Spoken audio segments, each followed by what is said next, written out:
Welcome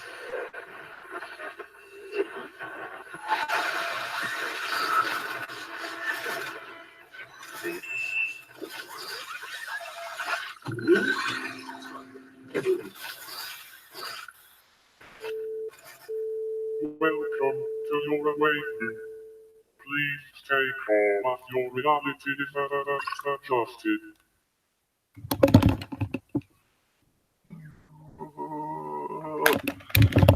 Well, please stay calm as I put my headset back on, because I'm so terribly lo-fi that I don't have a separate microphone and amazing mixing to move from, or eventually camera quarter. Yeah, don't have amazing mixing to go from the intro to back to me again and my audio, because I've got a headset on. And the only way I can do it at the moment, because the way I've got it set up, is I have to point the headset at the monitor to listen to the audio on that intro. So if that frustrates you, well, we shall see. There might be more that frustrates you, but we shall see as things go. Welcome back, folks. It is another episode, broadcast edition, podcast, whatever you want to call it, of Sol Excalibre on this moon day evening, star date 22, the 22nd of April 2019. So 2242019. Yes, it has been a very interesting week and weekend. But welcome back anyway. I will try and get into explaining things in a minute, but there's a few sort of like what I like to call housekeeping kind of stuff that I wanted to mention as we go along before I get into other stuff. But hopefully you've been having a great weekend. It's a bank holiday, a bank holy day, supposedly. Well, it is here in the UK. I know it is in some other countries as well, but not necessarily everywhere. But supposedly it is a holy day for the banks. Yeah, maybe hopefully as we dig into some stuff that might ring more resonance for you. A holy day for the banks of the river, or the banks that hold all the money. We shall see. But if you've been having a good weekend, today is Easter Monday. There's been a lot more news today from yesterday and today. Of course, there's news every day, but I just mean in relevance to some of the stuff I want to mention, and in relevance to the bigger picture of various things that have been building up in recent times. But we'll try to see how things go as we get into it. I'm trying to explain myself a bit better. I'm trying to catch up and get the motor going as we're working into this stuff.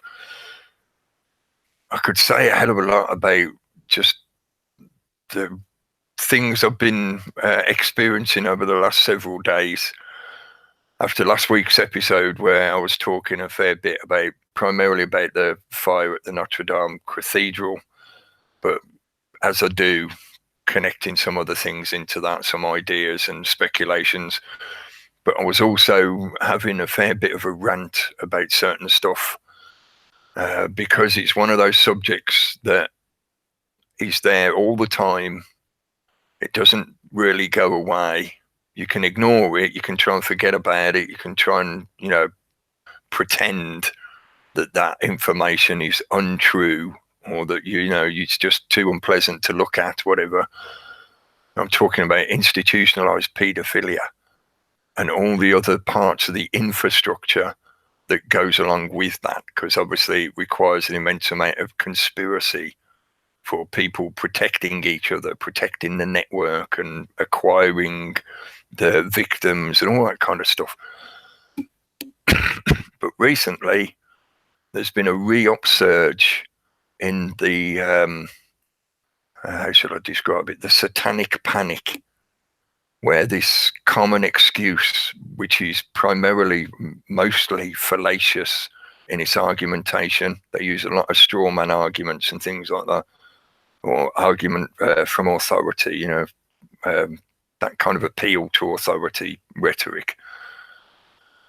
But it's a common methodology used by the system to try and either rubbish and therefore distract the general populace from looking at the entire body of information. They just fixate them onto singular cases that make it seem ridiculous or disproven, debunked. Or they just use a kind of peer pressure rhetoric to browbeat people into accepting that, oh no, they'd never do that to you. You know, that kind of, again, it's fallacious argumentation, appeal to authority kind of bullshit. You know, oh, they'd never do that to you. The people in power care about the rest of the public. So of course they wouldn't allow things like that to happen. It's all that kind of delusional thinking.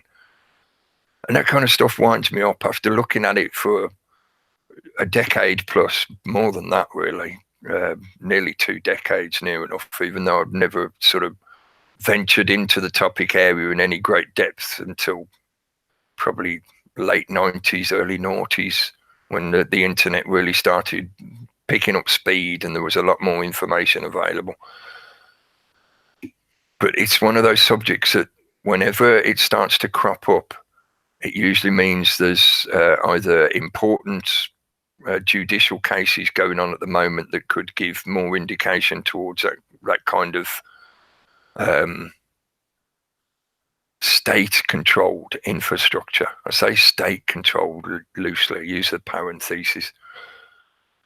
Or there's a particular propaganda story or narrative that they're trying to promote because it's to work as a vehicle to take the public in a certain direction.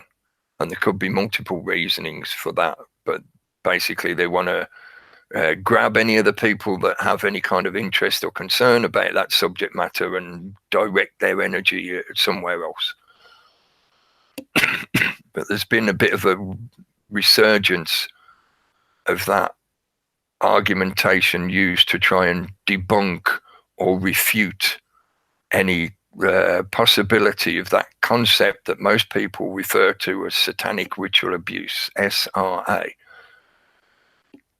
That as well is, you know, part of the kind of keyword process where they'll use labels and keywords to corral people and influence their thinking or push them in certain directions, stuff like that. So, you know, if you're an atheist or you're secular, then when somebody says satanic ritual abuse, you are, you know, you're nudged in the direction of going, oh, well, you're just some kind of religious extremist, or, you know, some kind of fanatic that is just insistent that it's got something to do with your particular religion or the religion that you claim opposes you, you know, because Satan is the opposer for the Christian theology. But the reason it annoys me so much is because having looked at that kind of those questions and a lot of the cases that have gone on over the years, and a lot of the major revelations, such as the Jimmy Savile case, when that kind of information eventually comes out into the public or becomes more confirmed, because a lot of people would have been in the know in one way or another about that situation long before it got confirmed to the rest of the public. But over the years, the building up of the sheer amount of evidence and the victims, those that are survivors, the victims that come forward and give evidence, and it becomes pretty obvious after a while that, yeah, even though there's sometimes there's people that have maybe what you could call issues, to put it nicely, but they just want attention, or they've got some kind of psychosis that means they like to be subjected to abuse, whether that be from a paedophile or from the system itself. You know, they like being arrested and being beaten up by police and shit, like whatever. There's a lot of different problems out there that people suffer from.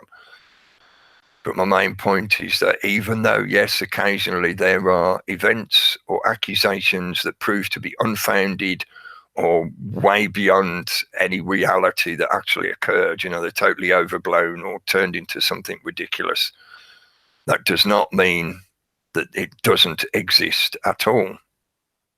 So that is the straw man argument. They claim that by debunking one example case, they rubbish the entire possibility of anything else being attributed to that concern.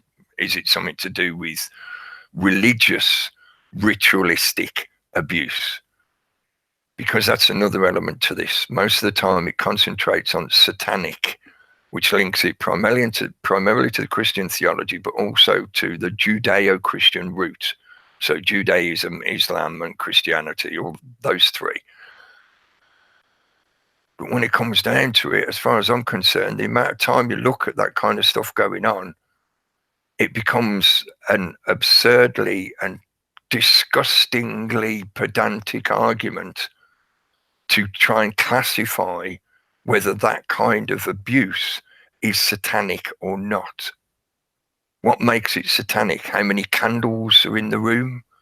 Whether there's some kind of symbol there, or whether there's some kind of ritual that is carried out sequentially using a kind of dogma that suits whatever the religion is that they claim they're doing it for. What is it that classifies it as it either is or is not satanic ritual abuse? As far as I'm concerned, that kind of abuse of another living being, another person, another human being, that in and of itself is the classification of satanic, because it is the opposite of life and well-being. It is the opposite of creation. So I'm not going to apologize for what I said last week. Really, I don't think I said anything wrong. I just got a bit agitated in the way I was saying it, and I didn't want to discourage many people that might have been checking out last week's video because of the stuff we've been talking about to do with Notre Dame. So please don't take it necessarily on face value. As I've got a habit of, I will often talk about multiple subjects all at once, and sometimes I know I can be a bit fragmented and I'll jump around. I try to bring things back together, but often I will talk about multiple things all at once. So it could potentially seem quite fragmented to people looking at last week's episode. And the main reason I wanted to mention that is because last week, on the 19th, actually, so it would have been what, on the Friday, wouldn't it? Yeah, the Good Friday.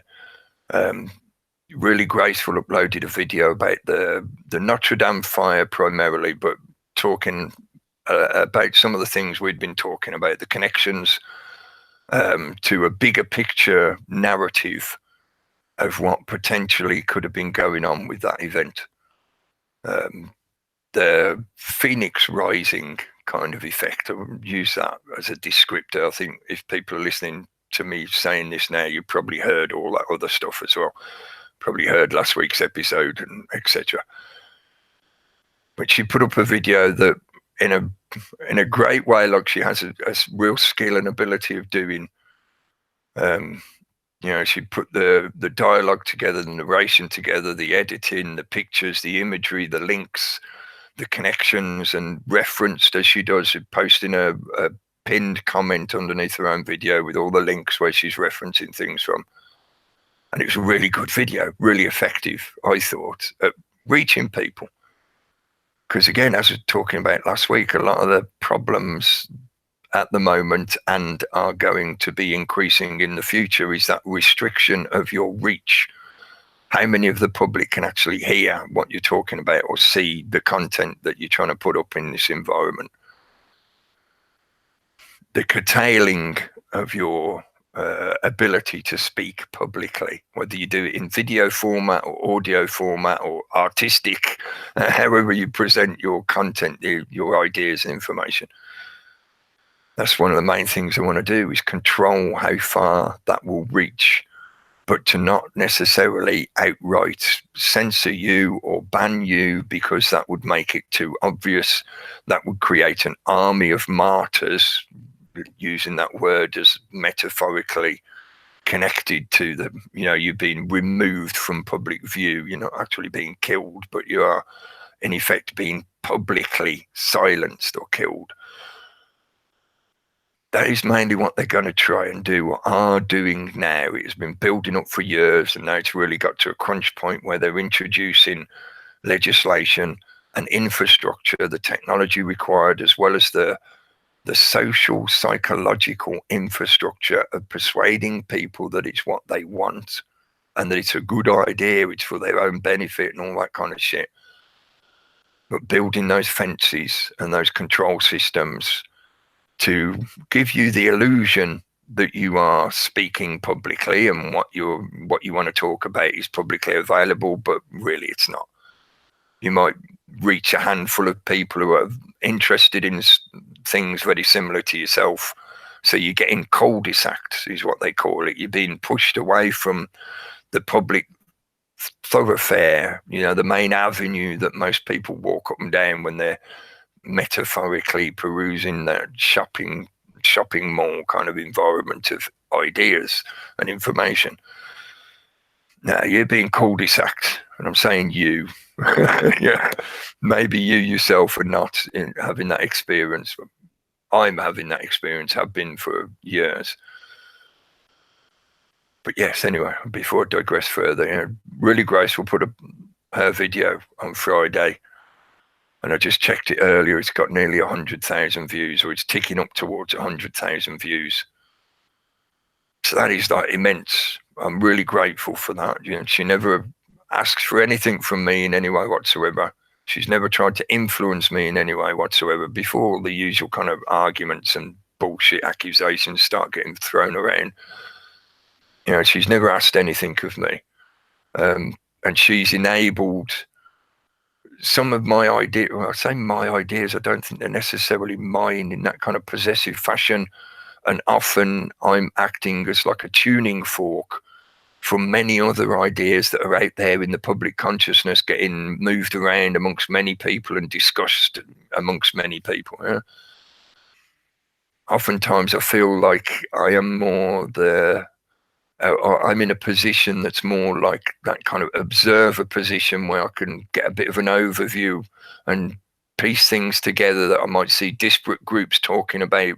They think they're separate from each other, but I can see ways of the logos, or the bodies of information that they're talking about, the evidence even, is connected together. So often I feel very much like it's not necessarily my idea. I'm just sort of amalgamating and seeing patterns within seemingly disparate chunks of stuff going on. But anyway, yeah, not self-deprecating, but I don't want to try and make it sound egotistical either, saying that's my idea, I put all that information in there. No, I'm looking at things that I think quite a few people can see, but that number of people that can see this kind of stuff don't necessarily have the reach to connect with the numbers and the populace at large, because of the way we get cul-de-saced and pushed to the back, as it were. So that reach hopefully will start fertilizing some seeds that I think have been in the minds of many people, most of the populace, for quite a while. Some of those seeds have been planted by the system itself because they serve controlling narrative purposes, such as has been going on over this weekend here in the UK, the protests and blockades and things like that have been going on from the Extinction Rebellion protest group, which we'll talk about more later. But I wanted to give them a mention because it's all part of this Easter Sunday build-up of subtle cues, psychological and spiritual cues to manipulate people's energy and thinking. Influence their thinking, you influence their actions, and thereby build the future. That's what these people have been perfecting over the last several thousand years, is how to manipulate people en masse such that they will go out and put the bricks one on top of the other to build your new Babylon. If you tell people you want to build a Babylon right from the start, they'll probably just tell you to F off. Get out of here, mate, you're crazy. We don't want none of that crazy shit here. But if instead you give them other ways to persuade them to put those bricks one on top of the other, then they'll do it without realizing that they're doing it. So if you haven't seen Marley Graceful's videos, please check it out, because I know I've got a habit and a style of talking and presenting in a way, like I said earlier, can be a bit fragmented. I jump around a lot, I'll go in little circles and come back on myself, and I talk. And a lot of people these days don't have the time for that kind of long form presentation. They don't want to listen to just some guy waffling about various ideas. They prefer to be instructed. Yeah, for a lot of people, they prefer to be instructed. But I think Grace has got a real skill at being concise with the use of language and including all the relevant information and sort of signpost points to help people work their way through the ideas or the information that's there. So if you haven't seen it, please check it out. It might connect better for you, or it might be something that you can show to other people that maybe would be too put off. You know, if you tried to suggest they come and listen to me, they might be put off by the fact that, oh, do I want to listen to that guy rambling on and on for? You know, instead give them something that, you know, is more contemporary and connects better with people in this new media age of the internet environment. You know, I'm not very good at that kind of presentation style, so don't expect that from me. It's not likely to happen. I might at some point get more into doing just video uploads that are edited and whatever. But these live broadcasts are live broadcasts. I put the camera on, I put my headset on, I invite some people in, and I talk and we talk, and that's it. There's no flashy graphics. There's no slick editing and, you know, all that kind of stuff. No, it's just some people talking, because that's where everything begins. In people's hearts and minds, it begins, and then you communicate with each other, you put it out into the world, and the interactions begin from there, and that's what, that's how the process goes. So, I think I mentioned that stuff from last week. And a big thank you to the people who were posting comments in the chat last week. When I was having my little rant about money and whatever, thank you for the comments you posted. And Steve to Goose on Saturday night, thank you for what you said, right? I'm glad you had a good time doing your gigs. He's back on a Saturday night now. He had some gigs to do, so that's why he was busy for the last couple of weeks. For those of you that hasn't seen his content and don't know what's been going on, etc. Thank you for the comments posted last week. It gives me pause for consideration to reconsider what I do and how I do that kind of thing. I'll leave things as they are for now. I'm just thinking about it for now, so we'll see. And I get the point that even though I choose to do this freely, that doesn't mean I should necessarily put a wall there. It's not a paywall, but it's sort of the opposite. Refusing charity is not necessarily beneficial. Sticking to that kind of principle sometimes can work against you. But like I said, I'm thinking about it, so we'll see how that goes. So I've sort of rambled enough about housekeeping and mentioned about ranting last week, etc. Yeah, okay. So what have I put in the subtitle this week? Ring in the bell and drawing the word from the tone. I think that was how I worded it. The wording is important. There's no S. It's not drawing sword from the stone. It's drawing the word from the stone or tone. No invest, no S, no investing of the S, no dragon power. That's what the S represents. It's a sine wave. It's the two halves, the circle, the whole split in two, created into oppositions. It's a movement of the sun through the equinoxes on the horizon. In various ways, that S is important within the English language for those kind of subtle reasons. It's not it's not an overall absolute. It doesn't apply to every single use of that letter within the English language, but there is a lot within the English language that is tied to subtle and occulted meanings behind each of the letters and the construction of words, the etymology of the development of the words and the definitions that they've been attributed with. And modern English language as we are now, which is now the global language, there is still currently there's no denying that, purely as it is the language of choice for global communication. That doesn't mean it's the most spoken language. I think that's probably Mandarin, just for the sheer numbers of native speakers of a particular language. But in terms of its standardized use on a global stage, English is the number one global language. In most other countries, it's considered that if you want to be in any way connected into the global industry or global business or global governance or whatever, you've got to learn English. You've got to make use of English to do all that kind of stuff. So I don't find it any coincidence that English became that standardized language, and I do not accept or believe that it's purely because of the English Empire, the British Empire at the turn of the last century and all that kind of stuff. No, there's other elements to why it has been promoted and deliberately pushed to dominate that global structure, that global environment. Sort of along those lines, talking about the sounding a signal to cut through the noise, ring in the bell.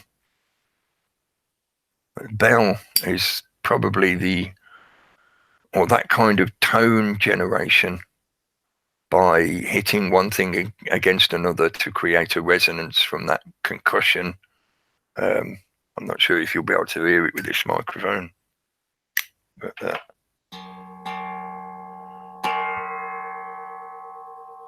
all I'm doing is whacking. I'm whacking. It's the tank drum.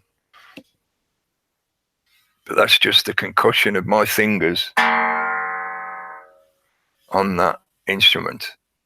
And that instrument is just metal that's been shaped in such a way that it makes a resonance that the crafter was desiring. It's tuned to a certain tone, and it's constructed in such a way that it creates and sustains that tone, in the same way as the shape of the body of a guitar developed over time to be conducive to holding a certain resonance of a certain frequency of the strings being struck when they're tuned to a certain, again, key frequency.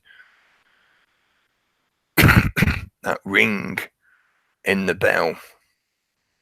And these things have been connecting up for me over the last week, listening to a lot of other people,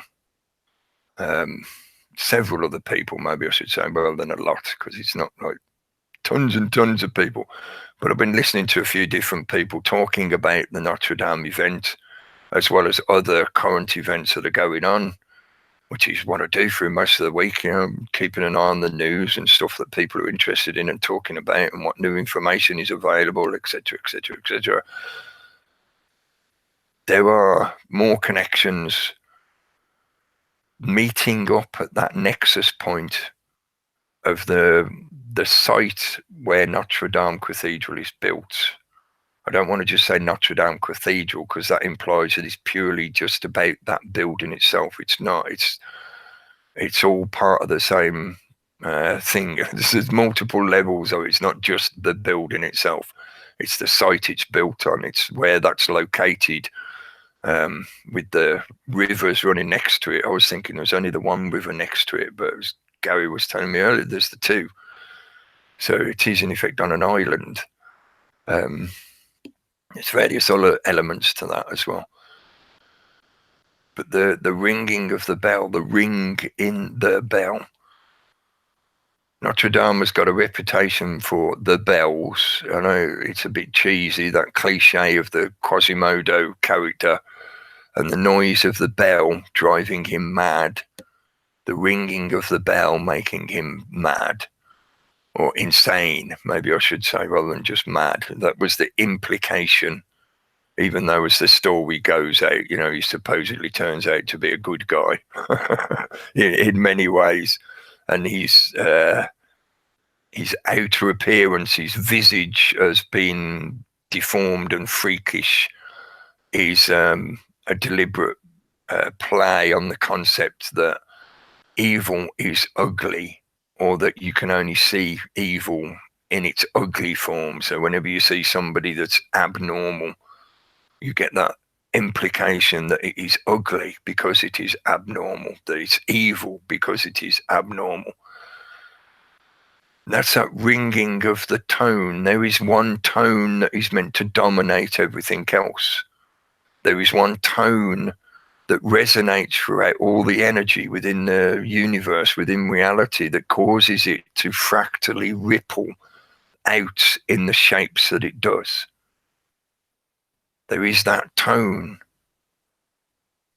We each are an individual tone that is resonated at the moment of your conception.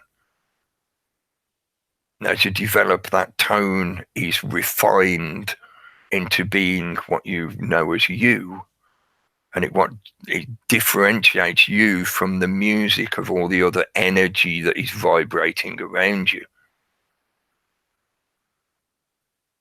I'm going to try and concentrate on referencing the bell concept rather than digressing into other avenues that can open up from that kind of idea. But anyway, yeah, the site and the building and the concept that it encapsulates, the lady of the city. Sorry, Gary was just pointing. I think you meant to be pointing at the chat. So, esoteric story about the vibration from Earth compared to the vibration from God. Yes, yeah, I see what you mean. Yeah, that tone that is resonated by the sound of concussively striking something else. That is what people developed into instruments such as a bell or other striking instruments over the millennia of people doing what people do. And it became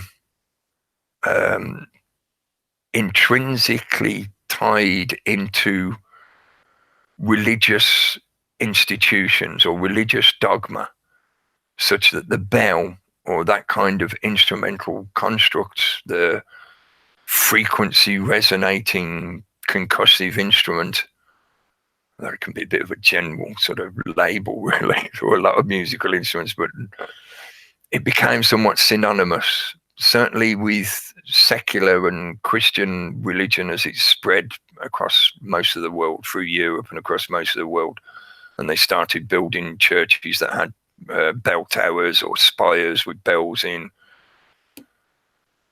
And I do think it's connected to that very concept of creating a tone that dominates all other tones. It sets the precedent. It is the ring that is in the bell.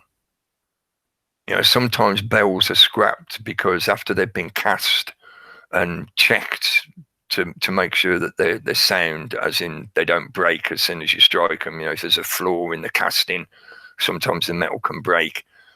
But even then, even if it's solid casted metal, they'll still check it to make sure that it's ringing at the tone they were after, at the resonance they were after. So they are specifically designed to meet certain frequencies. And some bells have become, again, synonymous with institutions and concepts to do with those institutions. So the bell that's in Parliament Tower, which most people know as Big Ben, the bell that is in that tower, it's actually the bell that's called Big Ben. The tower, as far as I remember, the tower is called Parliament Tower. Not sure on that, but I know it's not called Big Ben. It's just that that's what we all refer to it as, because everybody has not only grown used to, but they have in effect surrendered that element of themselves into accepting that sound, that tone of that bell equates to British government, because of the associations between it and the building and the governance that building represents. A few hundred years prior to that, it was the church's dominance. Before they built that parliamentary building and installed Big Ben in there and whatever, it was the church buildings that had that kind of bell tower, and they would sound a bell for summoning the faithful to the latest ceremony, whatever it was, whether it be Easter or whatever. And I think the reason bells developed in that way, or one of the reasons bells developed in that way, is because the sound from them can travel quite well. Once they are struck, if it's a well-made bell, once they are struck, the sound is very clear and distinct. It cuts through most other noise. So if people are, imagine a market square full of people all talking at once, or, shop traders shouting, trying to sell their wares, and you can hear that bell sounding clearly over the top of all that noise. And it can travel quite far, dependent on the size of the bell, the frequency it's tuned to, and the height that it hangs above the ground, because the higher up it is, the more space there is for those sound waves to radiate out. So potentially they can bounce along further, bounce up and down along further. But that sounding of the bell, why am I going on about bells with this? Like I said earlier, I think Notre Dame was known for its bell towers. There are those other subtle social and psychological connections to the concept of the Quasimodo being the ugly, crazy man driven mad by the bells, but at the same time he faithfully protected the cathedral and tried to prevent people from causing damage to it, and tried to protect innocent people. All emanations of the spirit that is supposedly connected to that cathedral, the lady of the city, or the feminine energy that is supposedly represented by that building. It was consecrated to the Virgin Mary, I think, as far as I remember. If I've still got the page open, let me just have a quick look. Pretty sure it said Virgin Mary, as far as I remember. Well, yeah. Cathedral is consecrated to the Virgin Mary, considered one of the finest examples of French Gothic architecture. But really, that's what my main point is the fact that it's dedicated to a feminine energy. The Virgin Mary represents that feminine energy, so that it creates the balance between the masculine of the Christ figure. Jesus Christ is obviously the masculine, and the feminine energy is the mother, the Virgin Mother. But that site was already a sacred site before they decided to put that cathedral there. And I would suggest that that place was connected to a feminine energy before Christianity even turned up there. According to the Wikipedia page and the historical accounts, there was a Roman temple there dedicated to Jupiter. So it was obviously a holy of holies for the Roman population at that time. It was a temple to Jupiter, that's sort of like head guy.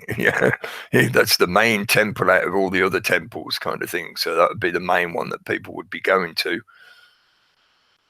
But I think that feminine energy and the connection to the river running next to it, multiple sources of water running next to the site, connects it back to an older root, an older tradition, an animistic, shamanistic tradition of that feminine spiritual energy connected to a place where people settled.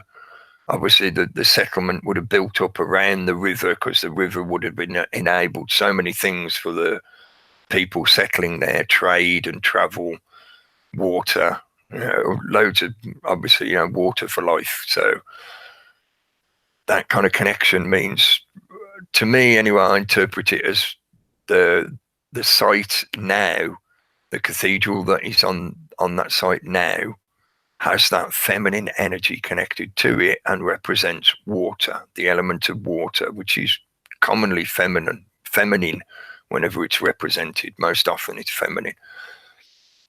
And then we get to the point where it's set on fire.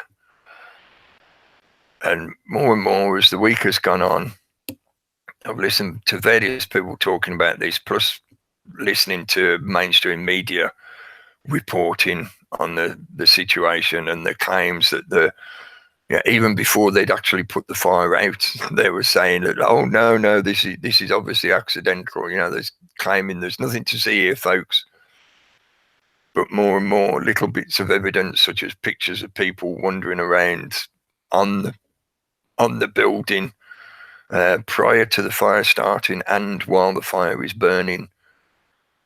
Lots of questions about why the fire only consumed a certain part of the building, the roof primarily, and not a lot else. How it got started in the first place, when at a site such as that, there would have been constant security and surveillance for exactly those kind of considerations. There would have been fire alarms and smoke detectors and various technological extras and various levels of human oversight to prevent something like that happening. Yet it happened. And conveniently, it only burnt away the roof primarily and not really much else. There's a lot of other connections in just the way the whole thing played out, which, again, I'll say, go and check out Gracie's video, really graceful video. The potential subtle connections to the imagery and the symbolism of that roof burning and the spire falling into the fire. Yeah. So many levels, and the fact that date that it occurred on as well. So many levels of potential meaning or messaging included in that singular event. So last week I was mainly arguing that it was a nexus point, a symbol to represent a nexus point of like a signaling of a change, or an end of a chapter and a beginning of a new one, which is classically that kind of phoenix process effect. Death of the old to begin the construction of the new. You've got to burn down the old so you can build the new out of the ashes. That's classically the principle of the phoenix. But if there is that feminine energy there, and they're applying fire to it, fire is usually a masculine energy. Putting the two together in a single place, but in an act of destruction, which means they're indicating death of the old, beginning of the new. They're using the masculine to attack the feminine. Multiple layers of meaning to this, some of them more subtle than others. The two become one in that joining, in that process. Even though it's a destructive process, the two are being joined together to create something new. And from that point, they can begin building that something new. Already there's been lots of corporations and businesses that have jumped at the chance to put their branding logo onto this new renovated cathedral. Macron has made loads of statements about, we'll get it done within 5 years. We're going to rebuild it as good as it was originally, which is like, you're not going to be able to recreate that. No way.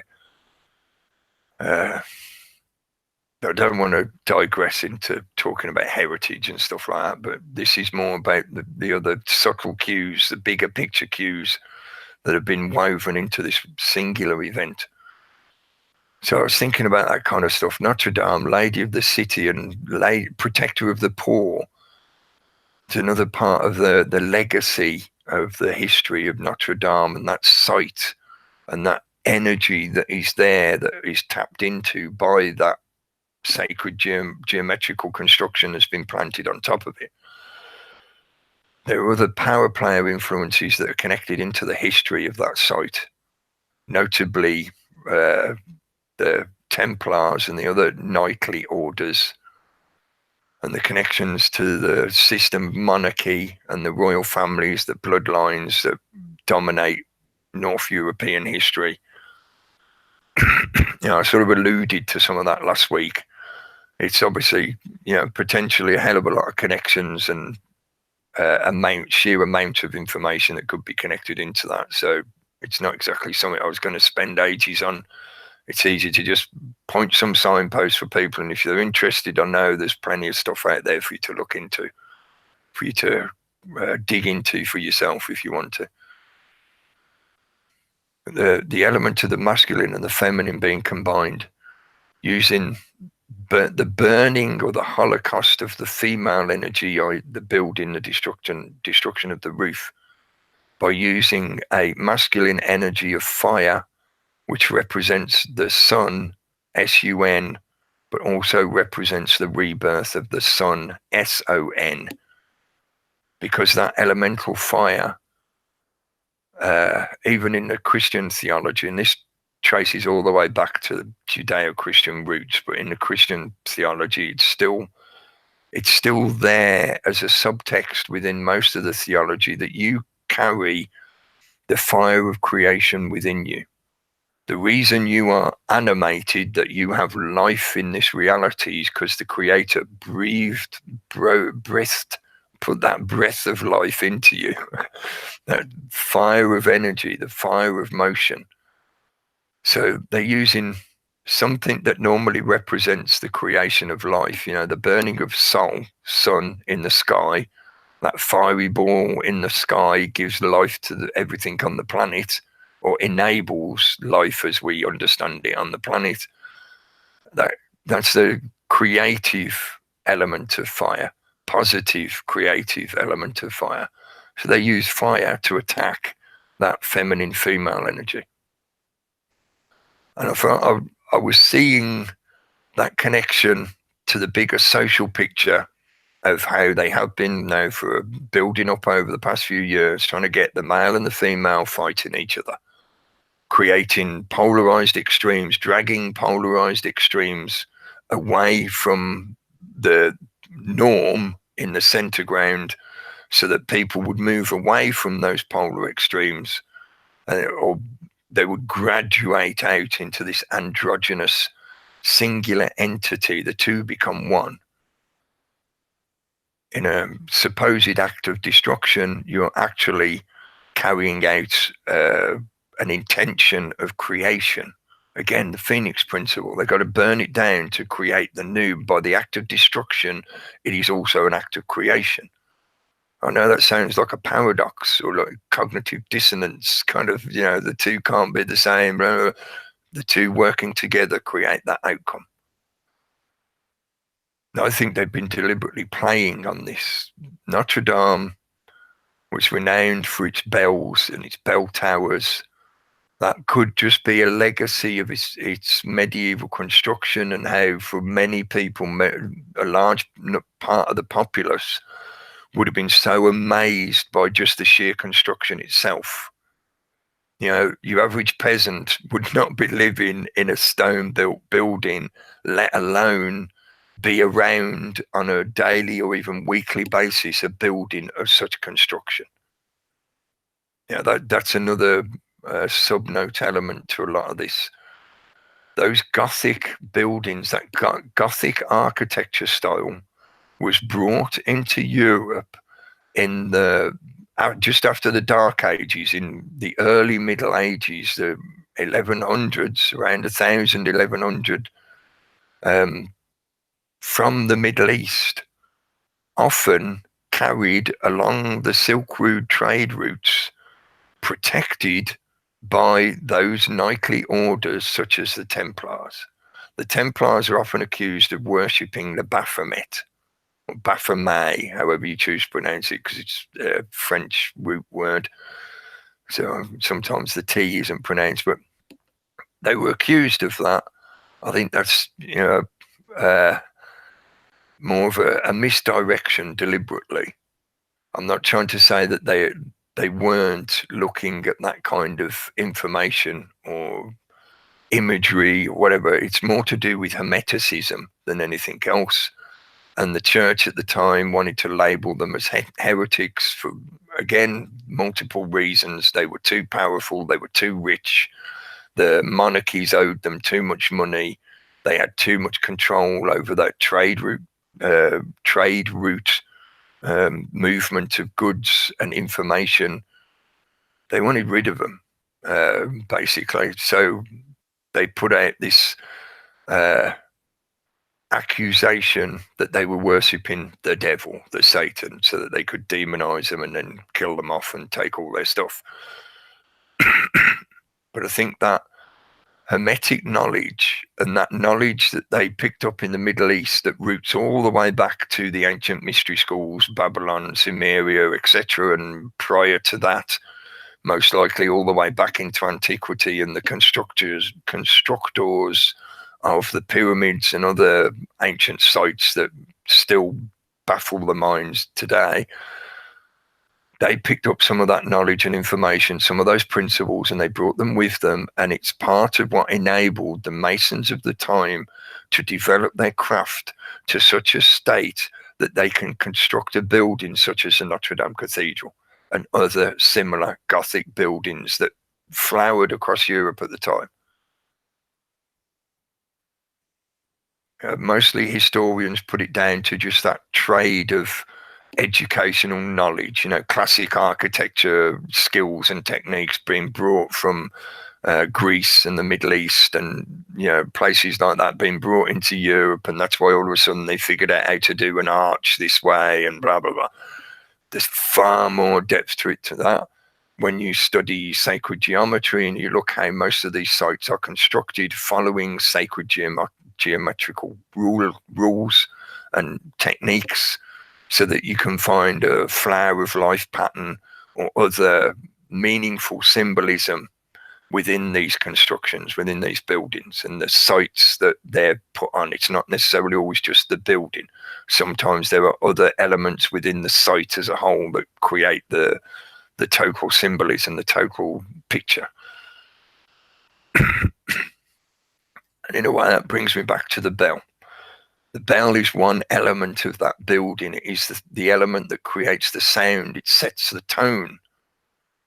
That tone is that single word that they are trying to put out across the rest of the public to say, this is the way it will be. This is the order that you will follow. This order is being passed out to you by this institution that is called the church. At the time, it was the Catholic Church, coming from the monarchy via the Vatican.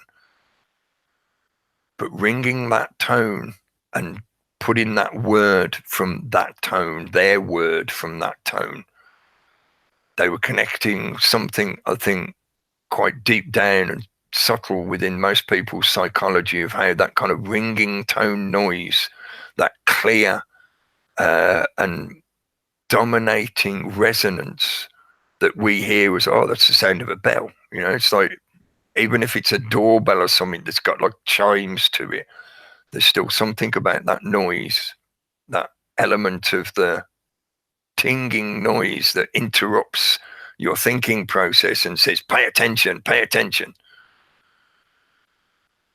Like I said, it's not just purely about the physical elements going on here of how they created an instrument that rings a certain resonance or whatever. It's also a psychological and a sociological and a spiritual element of why they're using that kind of structure.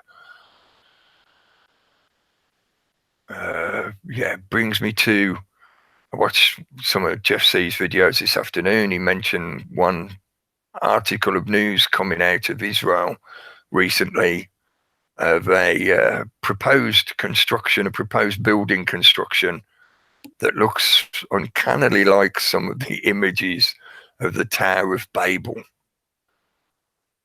And that just made some of the connections for me. that kind of synchronistic way it does sometimes. It's like, again, we're back to the bell thing. Babel, Babel, Babel, Babel, Babel. Is it a derivative of the word Babylon? Possibly. Is it a representative of a singular structure that towers over all others, that in doing so, it radiates dominance over the others? In the same way as like the Empire State Building in New York was always like the thing that represented New York before they built the World Trade Center. You know? It was what New York was known for was the Empire State Building, and whenever they wanted to suggest to you the concept of New York, they'd show you an image of the Empire State Building or that skyline with it featured in. Because at the time it was the tallest building, so it dominated the view, so it dominated the psychology of the very concept of New York as a kind of entity unto itself, a logos unto itself. That's exactly the same as what the Tower of Babel represented. It does not necessarily mean it was a literal construction that a bunch of people tried to build a building that would go so high they could touch heaven and all that kind of stuff that's talked about in the mythology. But it is an indication of how there would be a singular order. There would be a group of people, or maybe even an individual, that was powerful enough to centralize enough resources, which included the labor time of the people required to build the construction and actually carry out the construction. Singular order, a singular resonance dominating all the other sounds in that area. A singular bell, the tone of a singular bell ringing out over all those others. When that bell is rung, that radiates out, creates a circular effect. You know, the sound waves, as far as science tells us anyway, the sound waves travel out in a 360-degree fashion. The ring is created by the sounding of the bell. The ring is created by the sounding of the bell.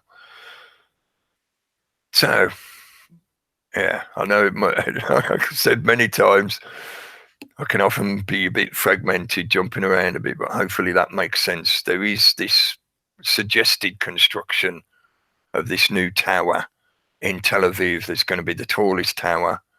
It looks uncannily like some of the images that have been classically created to represent the Tower of Babel, even though there is no definitive historical imagery that is given to us from supposedly the time they're talking about back in antiquity. There are no contemporary images of what the tower looked like, if it even did really exist, or were they just talking metaphorically about concepts and ideas of dominance and control, governance, basically. Yeah, hopefully that all makes sense. There are many threads are coming together now. The Notre Dame event, I believe, I think, I feel, represents a nexus point that indicates that they are moving forward with many of their agendas. That singular tone that they are trying to impress upon a global stage. Now we've got to the point where after the events over yesterday and today, the bombings in Sri Lanka, the attacks on Christian churches, I think that's deliberate. They want those two sides fighting each other or feeling that they are against each other, agitating that friction point. After those bombings in Sri Lanka, it's clear we are in the age, the time period of running up to the Beltane. You know, the fire in Notre Dame sort of began the process, and we've been gradually, you know, we're over the tipping point of the roller coaster. It's going down towards the Beltane now. And bringing that tone of control of information, there will be a singular dominating system, a global system that saturates, oversaturates, and dominates and quells all other frequencies. If you take the concept of communication as being one frequency being expressed to another, and that creating a resonance between the two, such that they can exchange tones and frequencies and harmonies, etc. You know, that's what we do whenever we are interacting with each other and with the rest of the world. Even they're trying to imply subtly that there will be a singular tone that dominates the global infrastructure. That has been, in a very physical sense or physical reality, shown in the emanations of them cracking down on the movement of information. So in other words, the increasing censorship, the control of social media, and the impressed or suggested, nudged implications that you actually want this, don't you? This is for your own good, isn't it? You are, you know, you've got to the point that we've given you the event. Now you're giving us the reaction, and you're demanding the solution. We're suggesting a solution, and you're okay with it, aren't you? That's that ringing of that bell, their bell, to dominate the sound of all others. So you can't speak in that marketplace because the sound of the bell ringing in their bell tower is so loud nobody else can hear you. There might be a crowd stood around, but they can't hear what you're saying because the noise, that sharp intercession of the frequency, the tone that instrument puts out, just cuts through whatever you're saying, saturates you to the point that your voice is lost in the ringing of that bell. Again, I know I'm talking in a lot of metaphors and poetic language, but I'm trying to express how often the manipulations that they carry out are not, most of the time, they're not in your face. They're not vulgar displays of power, where, for example, if they want you to stop shitting in the streets, they come along and give you a beating and smash your face in and tell you, no, you've got to do it in your toilet, mate, not in the gutter. They don't use necessarily that level of vulgar display of power. Most of the time, it's subtle. It's subtle suggestions, and those suggestions are often hidden in symbolism or metaphor or analogies or just hints, a certain color, a certain shape. I think that'd be a good way to get into talking about the Extinction Rebellion stuff. If you want to jump in, guys, jump in whenever you want. I think I've been ranting enough now.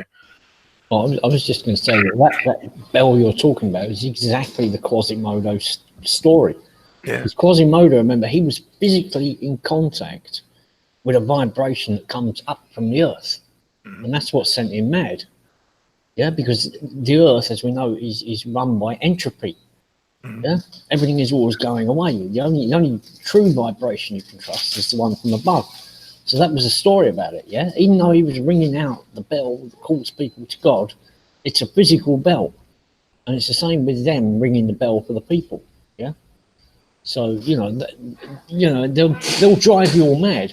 They say that, whom the gods want to destroy, they send mad first. Well, these people are God on earth, as far as they're concerned. That's why they're trying to send everybody mad, yeah?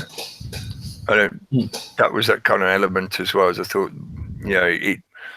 I feel it helps explain, or it helps give reasoning for why it's occurred now or in recent week, and occurring at this time as it leads up to the Beltane, because they are marking the natural progression of the solar system and the planet and the sun. They're marking it, but they're trying to manipulate it and influence that energy, those natural changes. They try to dominate them in the same way as when they find a site that has some kind of energy to it, they come along and build a structure on it. It's like you've got a natural spring of water.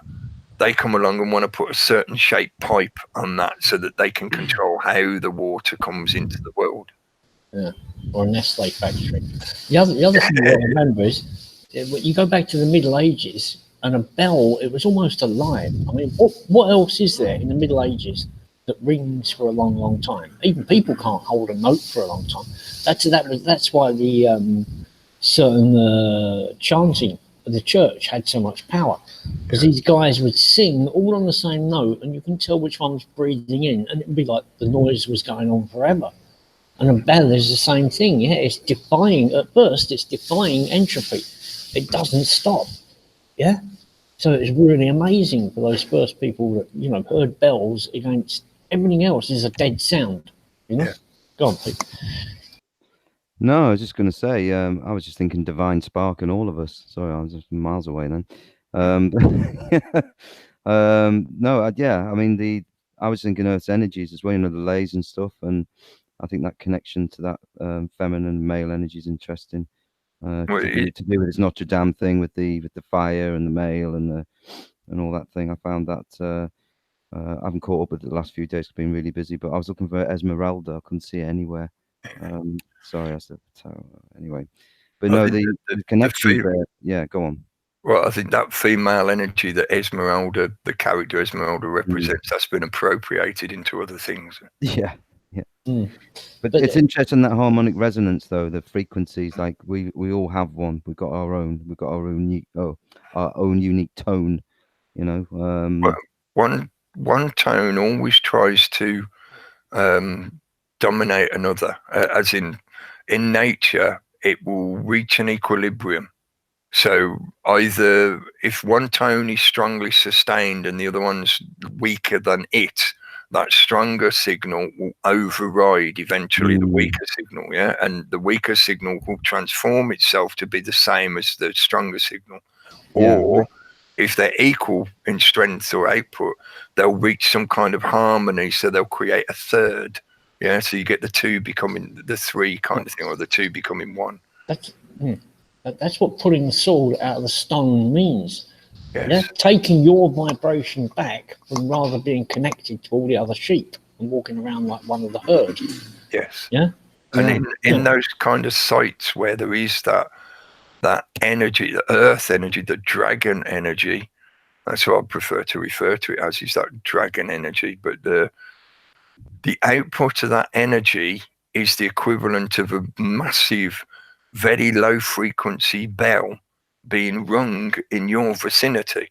So when you walk into those kind of places, or when you encounter a place like that, you feel that energy, because that is literally the vibration pressing against your own vibration, such that you're like, well, there's something here. What is it? It's like static electricity or something. The hairs on the back of your neck stand up, etc. Yeah. Yeah, that reminds me of that guy. Do you remember he did the dowsing for electromagnetic fields in people's houses? And somebody in the comments at that time, they wrote, well, what about places like Stonehenge and all the rest of it, where they have this energy naturally? I said, well, yeah, they're good places for meetings, but, like you get one of these places in your bedroom, you don't want to sleep there. Yeah. You can use the energy if you're awake. It's there, but you don't particularly want to sleep on one of these electromagnetic hotspots. Yeah, because that's when your body is in a state of entropy, in connection with entropy. So you can use that energy, but if you're going to use it, you've got to be able to recognise that some places there are bad energy, and it's not something that you want to go and live there all the time with that really strong energy. Yeah. I don't know. People live in the Avebury Stone Circle, so they're doing all right. But I don't know. I think there's certain types, like you say. There's probably other types. Is that what's that other energy that it's like a gas, and I can't remember what it's called. No, it comes out with natural rock. Radon. Yeah, is it radon? Yeah, that sort of stuff. That I could say. Yeah, that's. Back in the day, I believe that was quite dodgy, and there was radon detectors and things like that put in houses if you lived in certain areas. I think down in Cornwall and that type. You get low-level radiation from certain stones like granite. Yeah. But I'm not sure about the Avebury sites and the ancient sites. I'm not sure about those. I think, I think I've got a feeling they were used for more healing and stuff. Maybe not, like you say, sleep there and live there, but I don't know Avebury Circle and that. They've destroyed that circle though with the energy, but it's still there. You can still feel you can still feel something there if you're sensitive, and you can pick up on that sort of energy. You can still feel it in those areas. And I always feel a positive vibe from that, not a negative. But you know. I think that connects to the concepts. It's not just in Christian theology; it sort of dominates that Judeo-Christian root again in different ways. But the concept that electricity or electromagnetism is bad or evil. So the kind of idea that, you know, you talk to somebody about the concept of the chakras and the Kundalini energy, and from a Christian theological point of view, that is the emanation of the devil. You know, that's the Satan trying to influence the reality around us such that it steers us away from God. You know, it puts us into sin. You know? Yeah. But to me, it comes across more that what they're reinterpreting is ancient knowledge that all of reality is based on the frequency of those energies or frequencies of energy. So if you learn to manipulate that energy, you are getting into very dangerous territory, because then you have ultimate temptation opened up to you, because you can influence this reality in such a way that you can twist it against the original creator's order. You know, there is an order to this reality, because if there wasn't, it wouldn't be the way we're used to, kind of thing. Yeah, it's not just pure chaos. There are elements of order within it, fractal emanations of order. And with psychological warfare that they do on us, which determines how, you know, will affect your behavior, how you behave and stuff, with the psychological warfare that you mentioned, you know, that influencing your electrical sparking within your neurons. Yeah. So that for me is, again, it's still connected to that movement of electricity, electromagnetism, and I think it's why it ends up becoming in contemporary times now. It becomes that concept of the Christ, the Christed, the Christos, the crystalline, the Christos. Yeah, because it's like designing a pathway that is the route back to the source, back to creator, back to God. Yeah, but you want, but as you mentioned, you want this. They want this third-party interloper, like the one single tone or the one voice or the one person or the one entity, whatever, to absorb your frequency. Yeah, to oversee it all and absorb it all, whether that be the AI or whatever coming forward, you know, to take everything. So you just become what your divine spark becomes, what, lost in virtual reality, or you never go and search for truths or anything because you're quite happy being sucked into the, you know, you end up repeating their truth. Yeah, the one tone, if you like. Yeah, like I said, when the two frequencies hit each other, one will override the other. The other would eventually change its form to match the stronger signal. So if they can sound a signal strong enough, I think this is basically the same kind of principles at play when you're looking at things like fashion. Why do so many members of the public copy them or clone themselves after somebody else they see in imagery or on a stage or whatever? It's the same kind of effect. It's one signal transforming the other to make it the same as itself. It's like the Borg kind of effect. Yeah. They learned about this stuff a long time ago, and its connection into that electromagnetic realm, such that often a lot of what they're trying to do is it's not like hammering metal or something. You know, it's not that direct an approach. It's more subtle. It's like they're spinning plates and they're giving these little tiny, you know, extra impetus to keep the plate going in a certain direction. Yeah. But that's the Extinction Rebellion thing, isn't it? Yeah, well, all of it, to me, I think all of this connects into that shit that's going on at the moment. Well, I tell you, you was mentioning the thing. I just want to get this out of the way, sort of thing, quickly. Yeah, I'll present to everybody. Yeah, this is an effigy of Karl Puigdemont. Yeah, the guy who's in exile in Belgium. He's the true president of Catalonia, and in this southern Spanish village, they've got a Judas goat ceremony every year, and they took this image of him. Yeah, the police handed out ammunition to some of the locals.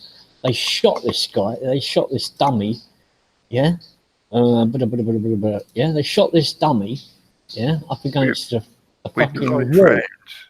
Yeah, Live it's a dummy, and they set it on fire. Yeah, so this is like I won't show the video, but this is one of the guys with his gun. Yeah, and they set the fucking thing up and they shot it. Yeah, and burnt it. This is this is what they've done for Easter. Easter sacrifice. Yeah, I mean it's witchcraft basically. Yeah. Yeah. It's Well, we had that on Sunday in Sri Lanka, didn't we? Yesterday. Yeah. Blood magic. Yeah. Incredible that they're doing that. Yeah. I'll put the other image up. I'm surprised as well when you said like live ammunition and shit, and that's pretty fucking crazy for supposedly an Easter celebration. And to think those British soldiers who were firing it, was it Tony Blair for target practice? Where was that? Jeremy Corbyn, JC. Sorry, Tony Blair. Sorry, Jeremy Corbyn, not Tony Blair. Probably Tony Blair as well. But yeah, and then I tweeted to Jeremy Corbyn today, actually, when there was only like 80 tweets on his comment. Yeah, and it was, it's about time, we're doing something for the environment. And I posted underneath the Mark Windows thing. It says, your brother Piers is on this guy's show. So maybe a few people will listen to that now. Yeah, and this one, you was talking about Cookie. Yeah. This is the Extinction Rebellion. Yeah, and Swilliamism mentioned the symbolism, and he wasn't quite sure. He hadn't seen the exact thing anywhere. But it's water putting out the fire, because the water is above the fire. Yeah, if it was any other way, it would be like a diamond, or an octahedron, the Venus sign for growth, which is fire on top of the water, which is, in a sense, is kind of like nature growing. Yeah, it needs that fire of spirit. Most of nature is water, but this is the other way around. So the water is extinguishing the fire of rebellion. And one of the things that people say is like they was all saying, this is normalizing protests. It's not. It's normalizing mass arrests. That's what's become normal. Normalizing sanctioned protest, such that you turn up, you get arrested, and that's you registering your complaint to the government. You have your name put on a list, and you get processed by the system, and they that's them acknowledging that you protest against whatever they're doing. Yeah, completely misled. I mean, I've missed some of this the last few days. The last figure I saw was about 750 arrests at the. I didn't know it was that many. Protests in London, yeah, something like that. But charges are different, aren't they? Something like 28 people have been charged with an offence, but just to be arrested and then just given a caution and let go. But they still get all your DNA and all your bits and things. You're breaking up. Well, you're going data collection. You're fading in and out a little bit. It's probably just lag. Yeah, well, I'm just thinking it's a big data collection exercise as well, isn't it, by the police? So. Yep. Definitely. You think of all the, well, not only just from the police's point of view, but all the organisations that have been organising people to go to the protests. Oh yeah. Mark Windows' program. He's talking about teachers, who are counsellors as well, and they're actually organising the kids in their schools to go and shit like this. And Piers Corbyn was on the show for a little while, describing how he was there with a few people protesting, about the real problem, and a load of the people were told to go and stand in front of them. And he said it was okay, like, because you could still see our banners, and it looked like there was more people with us. but they're basically blocking them off. And they'll block people from talking about the real issues. Completely controlled. It's getting obvious now as well. But I mean, Swilliamism said, wait 12 years and everyone will realise they've been fooled. I'm not sure we've got that long. I mean. There's a little pun there. I'm not sure we can wait that long. Well, like I said before, I don't know if you heard me, they'll be collecting all your DNA, your fingerprints, all of your stuff. So that's another good reason to go out and get arrested, isn't it? So get all your, all your biometrics collected by the police, because that's what they do to you now when you get arrested, isn't it? depends what you're arrested for. You have to actually be charged with something for them to be legally allowed to take your biometrics. But most of the time they do it as pretty much of a standard. If you get processed, they'll do it as pretty much a standard. Yeah. It's a pretty good way for them to test all their systems about how people organise over their mobile phones and on social media. And, you know, all they've got to do is search the hashtags of the people who are in the area, see how many people it comes up on their things, and as they make their way to the demonstration, you know, they can draw little maps of people joining in, all the kinds of things that keep bureaucrats happy for hours and hours and hours, and paying themselves with our money. It's certainly got to be sanctioned to the point that there was plenty of example in Sam's video. I think he says it himself at one point. You know, you look at the barricade that they've set up, and it's like some bits of rubbish and some backpacks and a banner, and that was it. And there was nobody like holding it in place to make sure the police didn't move it. No, it was just there. The police could have come along and swept it away at any moment, but they didn't. So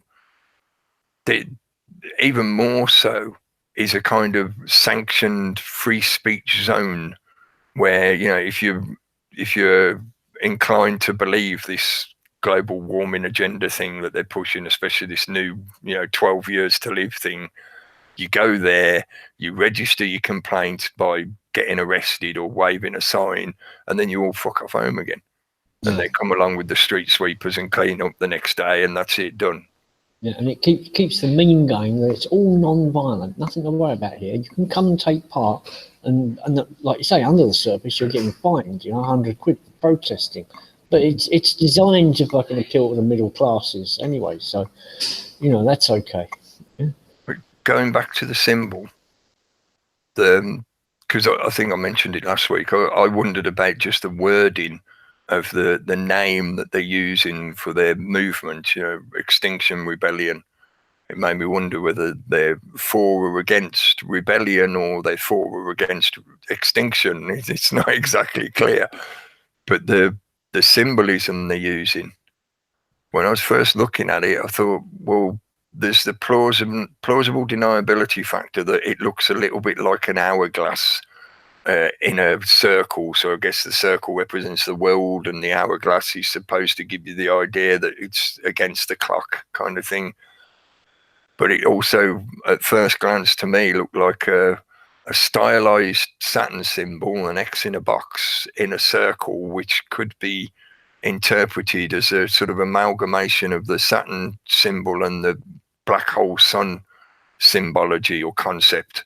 Yeah, one and the same thing basically, but it's like they've merged two sort of ways of representing each. But when you were showing me that other connection, when I was thinking about the water and the fire elements and that kind of a part of the symbolism, it even more makes sense of them trying to use that kind of symbolism to subtly cue things in people's thinking that for most people, they're probably not aware that stuff is buried deep in their mind, but it is. I'm not trying to suggest like Manchurian Candidate shit. I just mean when they give you these kind of symbols, it auto cues certain biases within your thinking that have been given to all of us by your standard education, indoctrination, government system. So when they show you certain symbols, you automatically get biased concepts brought up in your mind. Yeah, it's clever stuff, isn't it? Very clever stuff. I was just thinking, for whom the bell tolls. Remember that? I was listening to that earlier this afternoon. The bell tolls for tolls. Yeah. Arms. Yeah, arms. You need arms to toll the bell. That's Azazel, by the way. It's not Azariel, it's Azazel. Yeah, the symbol for the demon called Azazel, which is very similar to the name of that company. Yeah. It's one of the it's one of the more difficult ones to find as a constellation. Yeah, I found some of the Solomon's keys are actually constellations, along the ecliptic. And then where you see the little two crosses, that's where the planets will ride. Yeah, because when I match them up, That was where the ecliptic is. But that's it's not that one. Yeah, some of them are constellations. Some are just made up like this. God knows. Yeah. I mean, a lot of them clipped it together after they killed people that understood it, so they had to sort of put it back together and gain themselves. Yeah. I would imagine. Some of it is claimed as being what they call angelic script. So things like demon names that were written as a glyph or a sigil. What's his face? John Dee covered a lot of that kind of stuff. Well, I say covered, it's in some of his writings and some of the stuff attributed to him. What we know from some of those symbols and the lexicon of that what they call angelic script. Yeah, earlier on, you mentioned the connection between crystals and Christ. But Christ was chiseled, which meant oil. I think they're completely separate if you take them back to their originals. Because again, I was thinking about the old who is it? Gubba. What the fuck was that? Göbekli Tepe.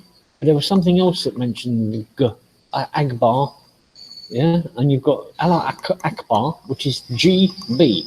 It's a consonant. It used to be one of the hard consonants that a lot of other consonants came out of. So you have Agbar, and you have Akbar, and you have Göbekli Tepe. But it's not Göbekli Tepe. G and B are part of the same thing. It's Gubba. You know, like a gibbon. Gubba. Göbekli Tepe. I mean, you got to think of yourself as a primitive, and you almost can't fucking speak, yeah, and you can't form words properly because all this stuff evolved. Yeah. This is one of the things that the Christians really push against, evolution.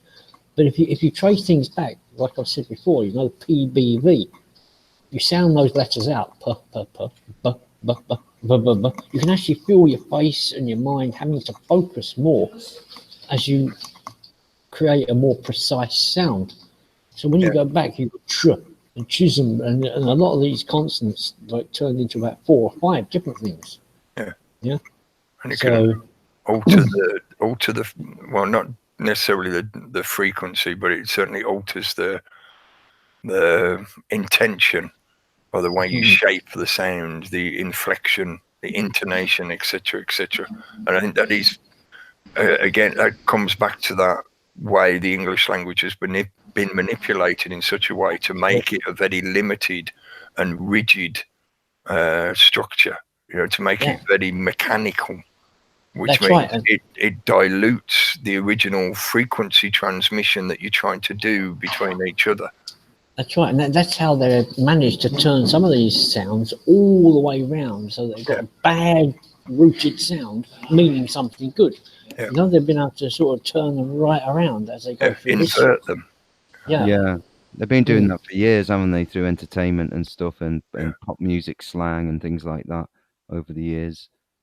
You know, where as good as bad, whatever. It's wicked, man. Yeah, yeah. You know, basic stuff. You know, stuff back in the day. You know, and they've carried that on all that time. Changed it all up. The oil part as well was the oil was like the flux. It enabled the easing of the passage or the opening of the passage. It sounds a bit perverse, but that it was like a lubricant in a way, a sacred lubricant. What are these? But the other part of that is oils or that kind of substance was often used in polishing of precious stones and stonework.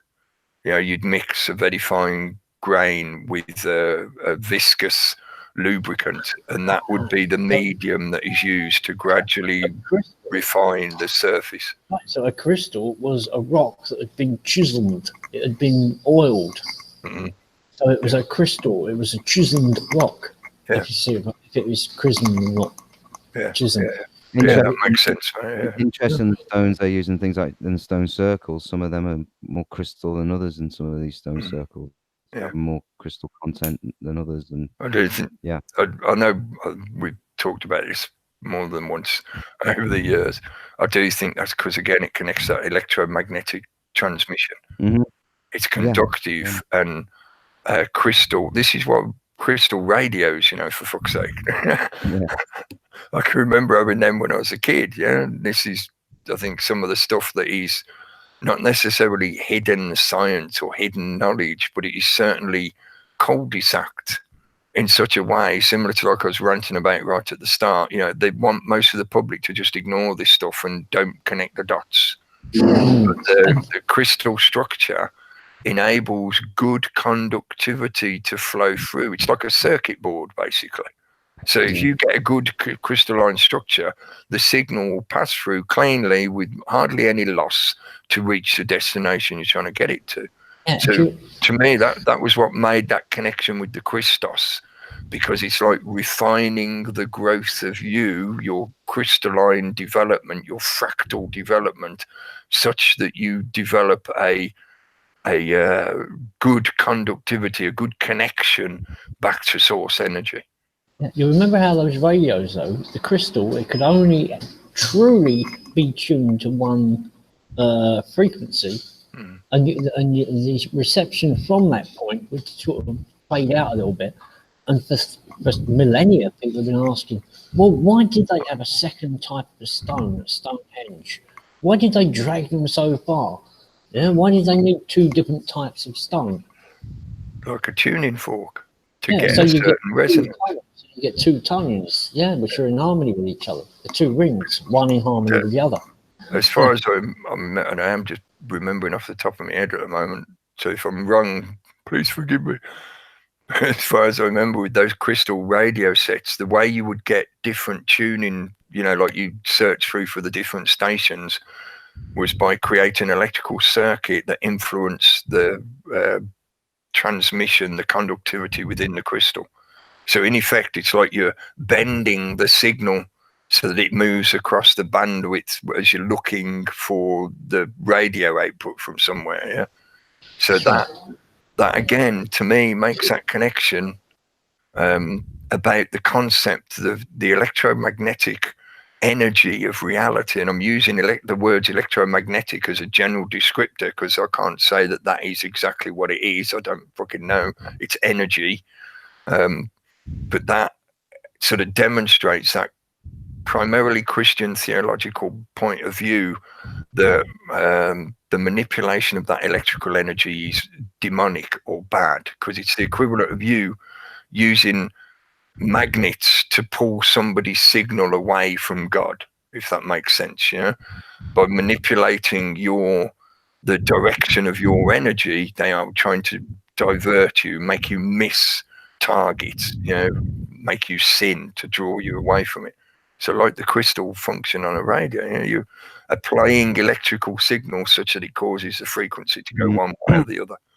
And certain shapes as well, like it's just been recently proved with the pyramid energy that exists. As you've seen, that's not a conspiracy theory. That was not conspiracy anymore. Yes. Because I can remember years ago people selling personal pyramids. Yeah, you buy this like 4-foot pyramid, and it's so you can, you know, do your meditation inside it, and it's supposed to amplify your meditation and stuff like that. Well, that reminded me when he was talking about the churches and the esoteric, the different sizes of them. I've seen pictures of like the Greek temples, and yeah, sure, you occasionally get a column that's just one piece of rock, but more often than not, those big columns are made out of stones, individual stones, weighed on top of each other, and each of those stones is the golden rule principle. Why? Because when it's that shape, the vibrations will dissipate within, so that when an earthquake comes along and the fucking thing shakes, it might not fall down. So that's why they use those perfect proportions, because they can dissipate the shocks within the rock more easily than one that is taller, say. And it's the same thing with the cathedral, those proportions, Like, I mean, you could probably try it for yourself. You get various blocks of stone. You've got one that's very tall and you knock it from the side, it might crack. But when it's that perfect proportion, like I say, it will dissipate vibrations within. It's interesting as well to point out that a lot of these churches and cathedrals are built on, like you said, Cookie, on energy lines or on points. points that meet. Or if you look at the line that runs right through the UK, I think they call the spine of was it the Bellinus line or whatever, or the spine of Albion? I can't remember, but there's the line that runs right from the top of Scotland right down to the bottom of the Isle of Wight, and along that line. And if you look where things are built along that line, through the towns, the cities, whatever, and you see it in churches as well, not just along that line. You'll see where they've built a church on, say, and even left some of the stone circle there still. There's churches in Wales, I know one in particular, where there's still part of a stone circle, and they've just dumped the church in the middle, a little village church, and that has a yew tree there that's about, wow, 5,000 years old or something there, or something. Anyway, I'll tell you something that's just occurred to me. You can see the Stonehenge picture of my avatar. Yeah, you've got 2 stones and the one on the top. That forms a psi. Yeah, that forms a figure, which is the natural resonance, but it's got a hole in the middle for the energy to flow out of. All of these churches, remember what I just said about a perfect stone shape will dissipate energy. So all these churches that are built like that, they're not actually built to help the energy come up. They're built to contain it and to dissipate it. But that's why the spire is there, because that aspires the energy out, sends it outwards, upwards, and on. That's why the church spire is there, and that's interesting, isn't it? I think as well that's where some of the recent misdirection to do with supposed lost history may have come about at that time period, where they had a concept of that kind of energy, but they were trying to dissipate it. So they'd put certain shapes at the top of the spires. Classically, the same kind of symbolic imagery that's been around for many thousands and thousands of years, back to ancient history, where you got the central bar with the crossbars on it. Yeah. And it looks almost like an antenna, because in effect that is exactly what it is. It's an antenna, but it's not meant to be receiving. It's more about allowing the energy that's coming up through that spire to dissipate. Yeah, so a little bit like a silent bell. It's supposed to be radiating out energy that is formed within the building, or is channeled up within the building, like fuel going into an engine. The engine is a certain shape so that it amplifies the energy from that fuel, or it draws the energy out of that fuel, and that goes up through the spire and is then dissipated by those I was going to say weather vanes, but they weren't really weather vanes. They weren't just lightning conductors. Yeah, they were deliberately meant to be allowing that energy, what some people call telluric energy, basically hiding the knowledge, basically, about it, and the power about it, and what it really is, and what it represents, and how it is meant for us as well on this planet. I do think it's the same principles, technology that they used in the pyramids construction and in a lot of other ancient sites, where they're meant to act as a focal engine for the energy that is associated with something in a natural environment. Either it's a nexus point, like we've just been talking about, where there's multiple energetic lines coming together, or it's based on a certain resource, usually water. And again, we're back to that element of water. Water is life. But I do think, like, just using the pyramids as the main example, they had something to do with pumping water. Whether that was their primary function, as in they were meant to bring water to that area, I'm not sure whether it's just that, or whether they were utilizing the water in some kind of energy production, which then leads me towards my idea that the whole structure was some kind of weather device, terraforming, basically. And whatever it was that sat on top of the pyramid, the what people call the capstone, was something like what you see on the top of the church spires. It was meant to allow that energy to radiate out into the area. So like an ionizer. I was trying to think of the word then. Cheers, Gary. Sorry, mate. I missed you saying good night. Oh, cheers, Gary. Sorry, I missed him as well. Yeah, I've just noticed the time now. I've been rattling on. But yeah, I think that's why in some imagery, and still in some places in the world, these things are still installed in some places across the world, especially in the Coptic traditions, because they've incorporated that symbolism into their own theological symbolism. You know, it's like the Coptic cross. It doesn't have just the one crossbar, it has the two.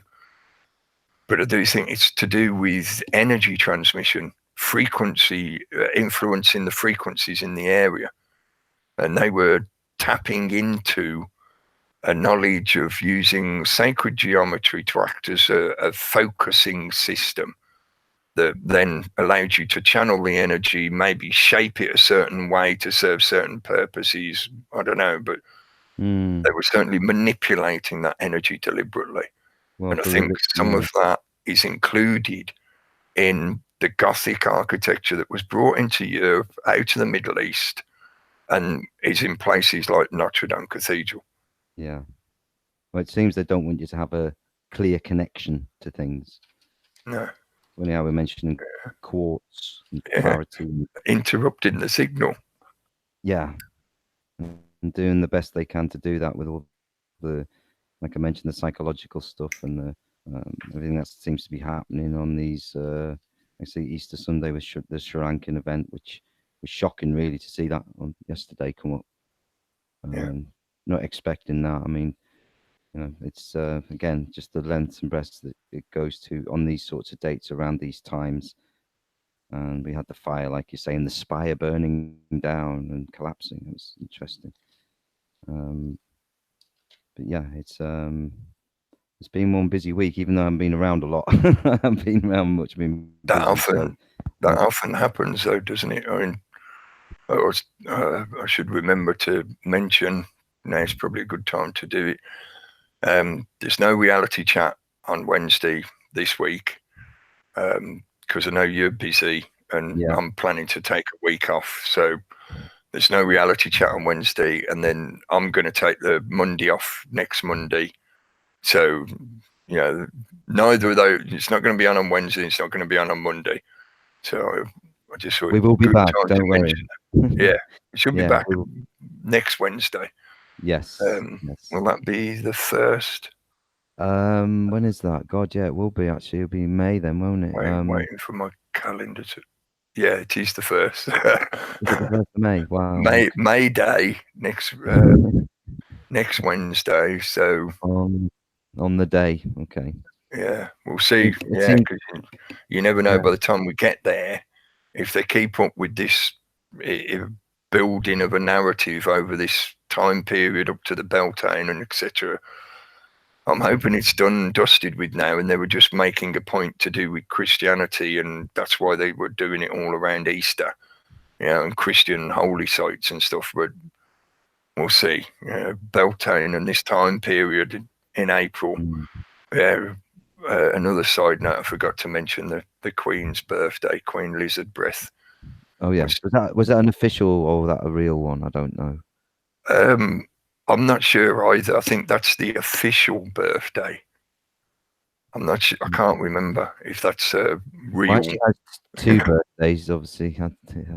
Yeah, she has 2 birthdays because one's for herself, the human being that wears the crown, and the other one is for the crown. For the crown itself. Yeah. And that's why I've got it stuck in my head. I might be getting it the wrong way around, but I'm pretty sure the birthday in April is for the crown, because that's why it's in this time period over the Easter holiday.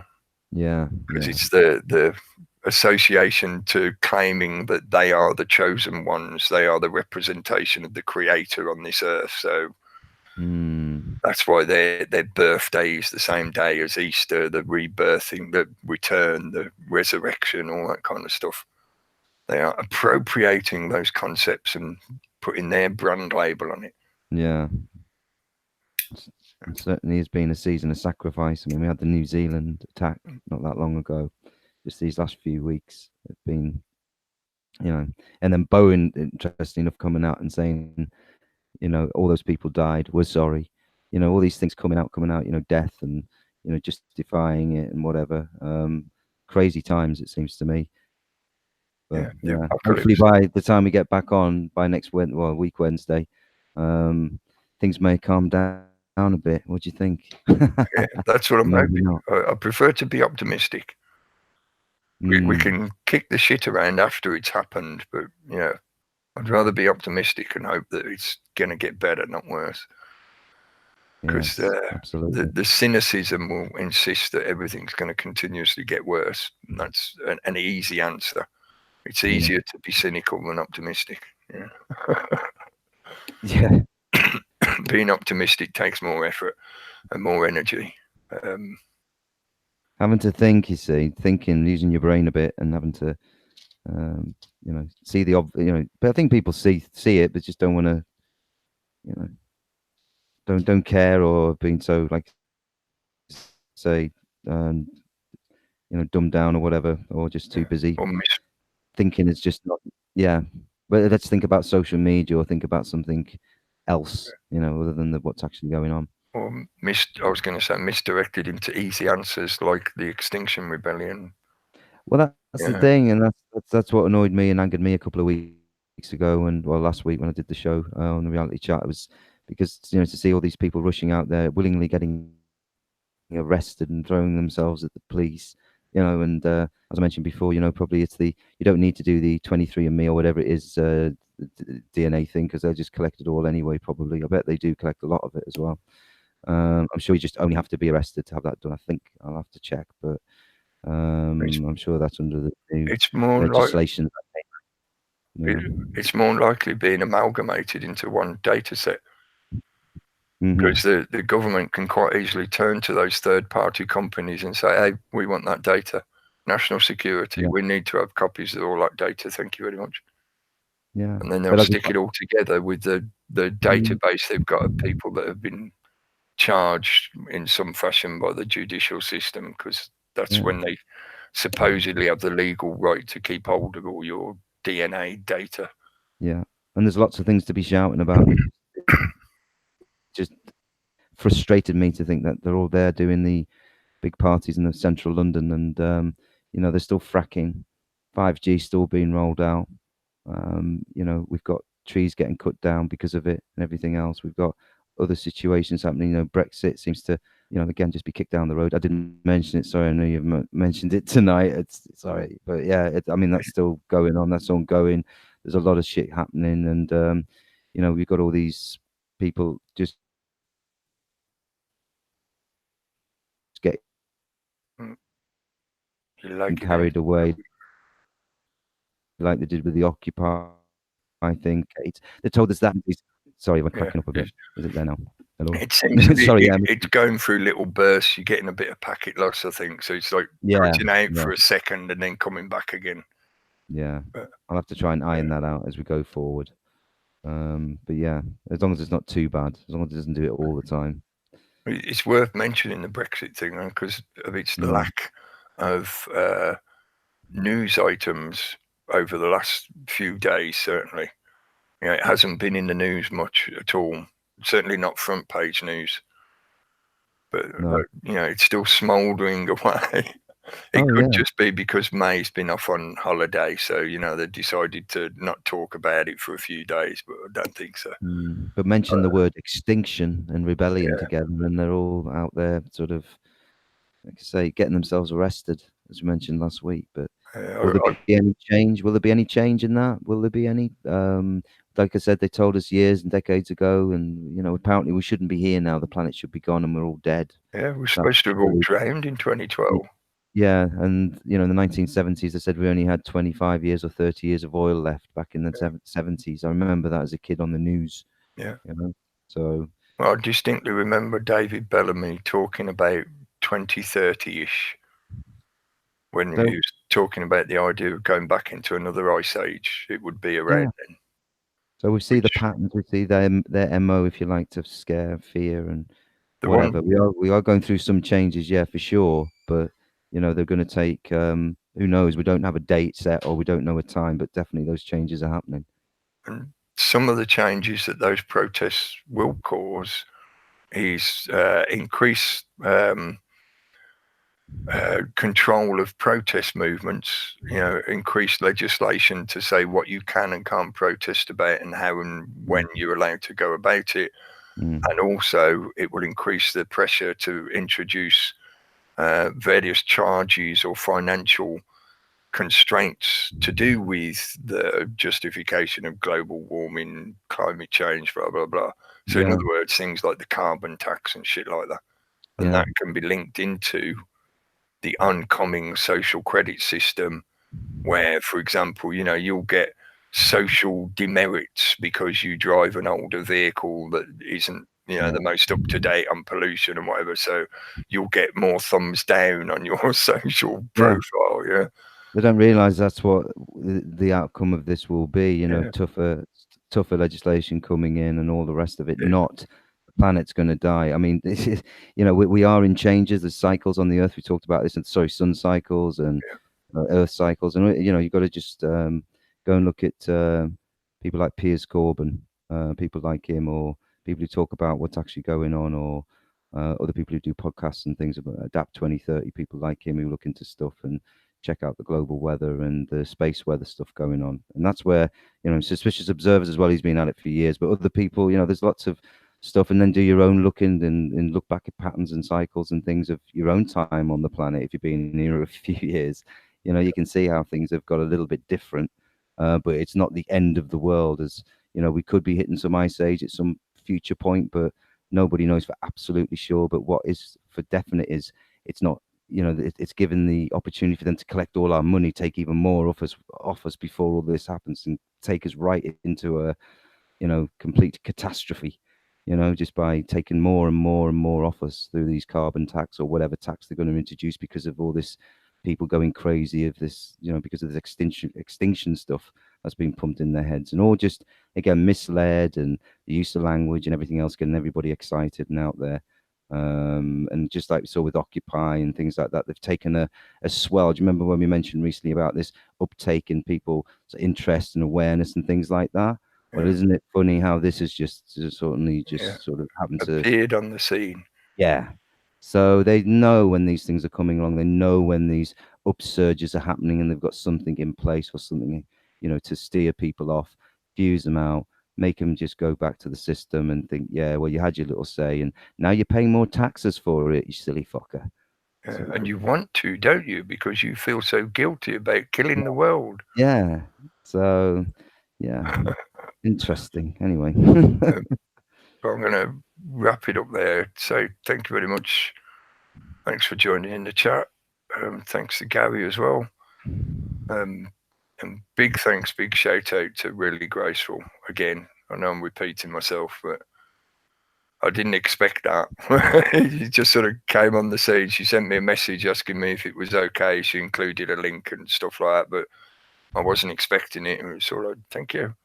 That's brilliant. I'm glad that kind of thinking is, it's reaching further out despite the attempts by the system to, keep this stuff in the background. I don't think it's succeeding the way they want it to. There's still some good vibrations out there, Cookie. Still good energy, and people are still doing good stuff, and it's great to see.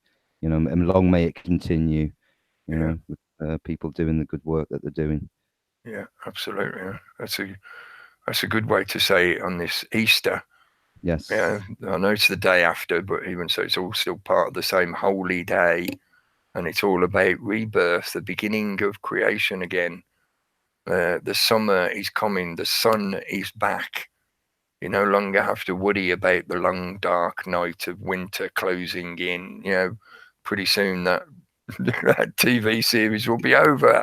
What are you going to worry about then? I'm sure they'll come up with something else by then. Sorry, I'm alluding to fucking Game of Thrones stuff. Oh, right. Yeah, winter is coming, and it's like, well, hang on, we're going into summer. What's going on? I suppose it depends what hemisphere of the planet you're in, because if you're in the southern hemisphere, then you are going into winter. So, But anyway, enough media silliness. Thank you to everybody in the chat room.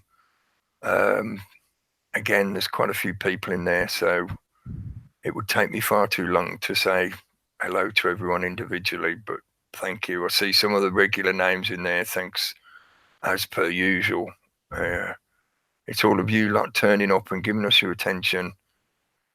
It helps keep this information moving and keep people talking and thinking, because that's the main thing. Keep people thinking. We might not all agree on everything, but at least people are actually using their brain, using their energy, not just buying the bullshit hook, line, and sinker, as they say. Exactly. So big thanks to everybody who joined in. Sin Sub, hello, mate. He does regular broadcasts as well. A few different things, but he does live broadcasts and stuff like that, and he covers a lot of current events. So check his channel out. And Gas Mask, hello, mate. He puts up a lot of content. Check his channel out. And I know there's lots of others, and I can't mention everyone because there's just simply not enough time. I'll be broadcasting 24/7 saying, check that out, check that out, check that out, look at that, look at that, look at that. Again, like you said, there's lots of good people still putting in the energy and effort to keep this communication going before they shut us all down. So I'm just scrolling down as fast as I can, trying to get back to at the bottom of the chat room again. Hello, hello, hello. Thank you all for giving us your attention for a couple of hours. Thanks for joining in the chat.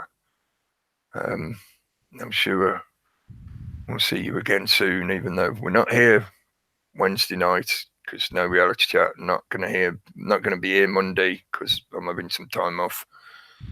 But we'll be back again soon enough. Should be May Day, May the 1st, next Wednesday. So we can maybe report on what happens over this next week as it runs up to Beltane. We'll get through Walpurgis night, get to Beltane, see what comes after that, see what's left in the ashes. And I'm being deliberately silly, I know, but that indicates that it's time to shut up and click the button. Cheers, Cookie. Thanks again. Good night, folks. Cheers.